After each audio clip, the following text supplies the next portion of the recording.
Umqeqeshi weBafana Bafana uHugo Broos ukhulume ngengxoxo emsulwa abenayo nomdlali wasemuva weMamelodi Sundowns uKhuliso Mudau. uBroos unxusele umdlali ukuthi abuyele kuzilolongeni futhi alungise ukungezwani kwakhe neqembu. uMudau phakathi kwengxabano yokuthengwa kwabadlali kusukela kuqala isizini. Ngemva kwalokhu ukhishwe eqenjini labadlali abangu-23 likaBroos abazodlala neLesotho neNigeria emidlalweni wokuhlungela indebe yomhlaba wonke yeFIFA.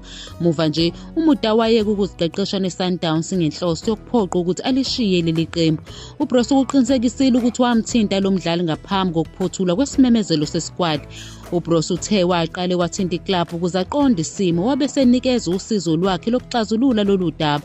Ngemuva kokuthola imvume kumqeqeshi weSundowns, uBroos uhlangane noMudau. uBroos ukuvumile ukuthi uMudau uqinisile kwezinye izinto kodwa wabuye wachaza ukuthi isinqumo sakhe sokuyeka ukuzilolonga bekungeyona indlela enhle yokusingatha lesi simo. KukaBroos ukungayi kuziqeqesheni kuyixazulula inkinga noma kukhona ukungaboni ngasolinye phakathi komdlali neqembu.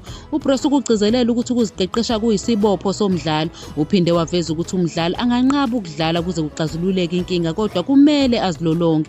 uBroos ubalula ukuthi uMudau usebuyile kuziqeqesheni futhi waveza ukuthi unethemba lokuthi lolu daba luzoxazululeka maduze.